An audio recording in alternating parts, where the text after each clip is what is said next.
Thank you to Rabbi Menachem Barahan and Yulia for organizing this conference. I'm very pleased to be here and to travel from the US to be here. I'm a memory artist, director of the Vienna Project, and the granddaughter of Austrian Holocaust victims deported to Riga in 1941, and at the start of a new memorial project to be situated at the Jungfernhof concentration camp located a few miles away from this conference hotel. I begin my presentation with a question. Just want to make sure this works. Why do we create memorials? And what is the special appeal of naming memorials after genocide? There are many answers to these questions, and I will begin with a short premise. Memorial culture lays claim to the belief that the past impacts the present.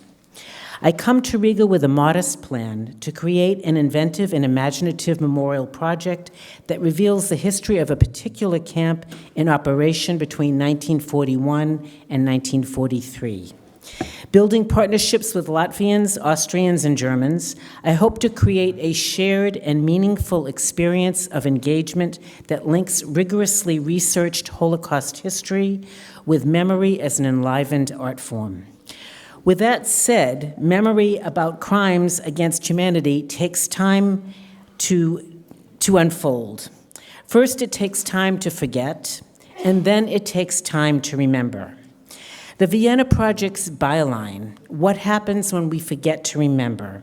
implies that memory, in particular, memory combined with education, serves as a preventative measure against future genocides. However, we should acknowledge that not all memory projects are equal, and the record of success is mixed.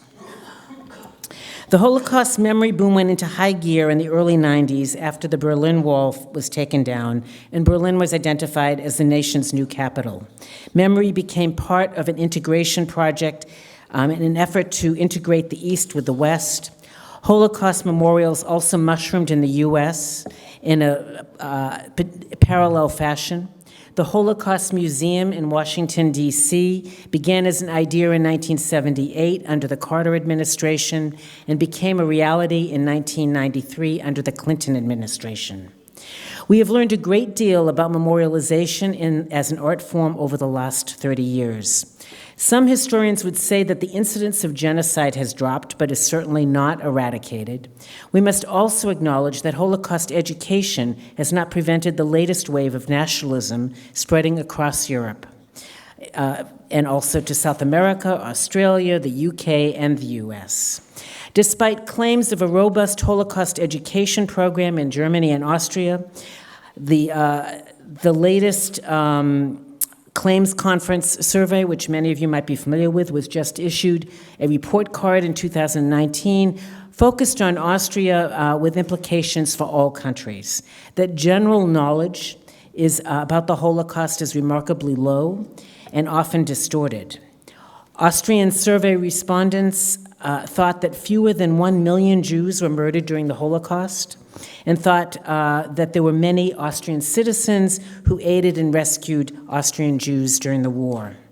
As it turns out, of equal concern is that American millennials thought that fewer than 100,000 Jews were killed during the Holocaust, and 1/4 of American millennials were not sure they had ever heard of the Holocaust. More than half of US respondents and Canadian respondents to the survey felt that Holocaust education was historically accurate, but we could do better. And my work is focused on the could do better aspect of Holocaust education. Today I will talk about the design of the Vienna Project, noting innovative methodologies that distinguish this memorial from other memorials in Vienna. How changes in the Austrian political leadership impacted my plans for a permanent naming memorial in Austria, and my return to Riga and the creation of a new memorial project at the Jungfernhof site that builds on an earlier proposal for the site. Starting in 2006, I followed my family's history first to Austria, then to Latvia. In both countries, I introduced innovative, interactive, and inclusive memorial projects using cutting-edge technologies to develop new models of memorialization. With that said, I have a different relationship to Austria than I do with Latvia. My grandparents were Austrian citizens. Their citizenship was rescinded in 1938 with the enforcement of the Nuremberg laws. Deported to Riga in 1941, they became officially stateless. I activated my Austrian citizenship in 2007. Procuring citizenship allowed me to speak openly about the past and to apply for funding to support memorial development in Austria.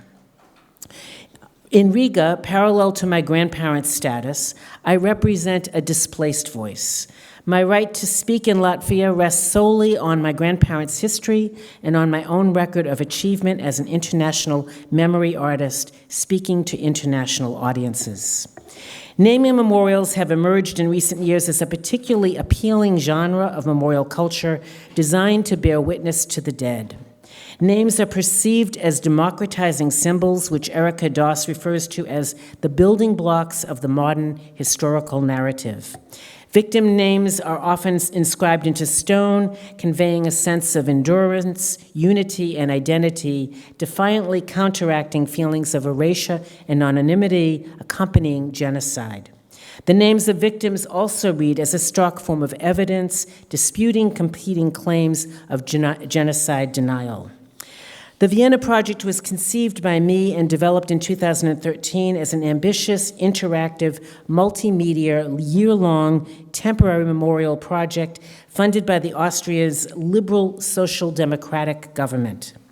The Vienna Project was the first naming memorial in Vienna to memorialize 7 groups of persecuted Austrian victims at the same moment in relation to each other and murdered between 1938 and 1945. The 7 groups represent Jews, Roma and Sinti, mentally ill and physically disabled, homosexuals, dissidents, Jehovah's Witnesses, and the Slovenian partisans. And you can see the different numbers and the sources of where the names came from, including the DERF in Vienna. The project definitively dispelled Austria's long-standing myth of claiming to be Hitler's first victims.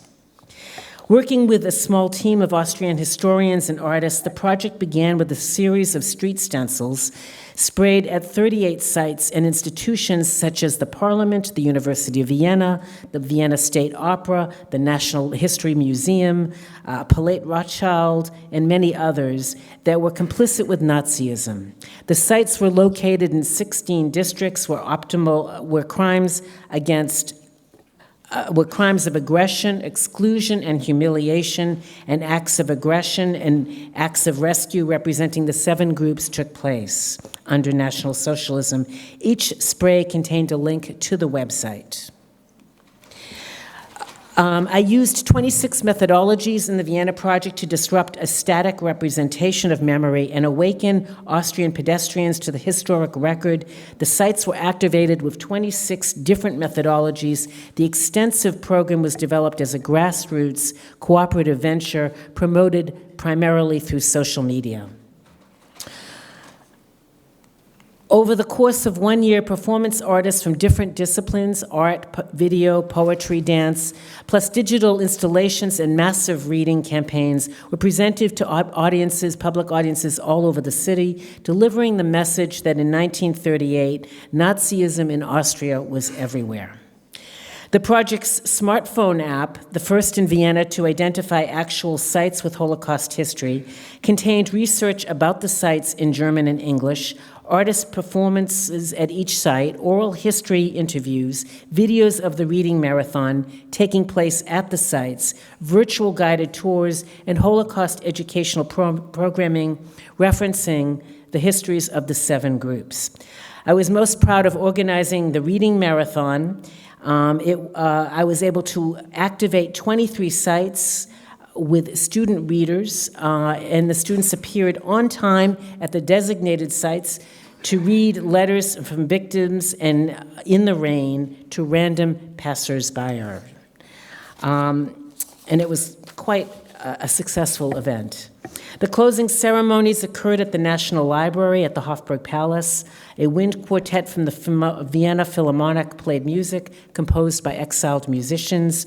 There were paired letter readings. The naming memorial in the outer courtyard followed for 6 hours, more than 85,000 names of murdered victims moving across the facades of the buildings at Josefplatz under the open sky. Whoops, I don't think that moved, but anyway. Families stood together to hold vigil as performers and family members read letters written by the victims. Given the project's record of success, I began to develop plans for a permanent naming memorial project in Vienna. A number of senior historians suggested Austria's War Memorial at the Hofburg Palace as a suitable location. In 2017, Austria elected a conservative right-wing government. You may have heard some recent news about this government.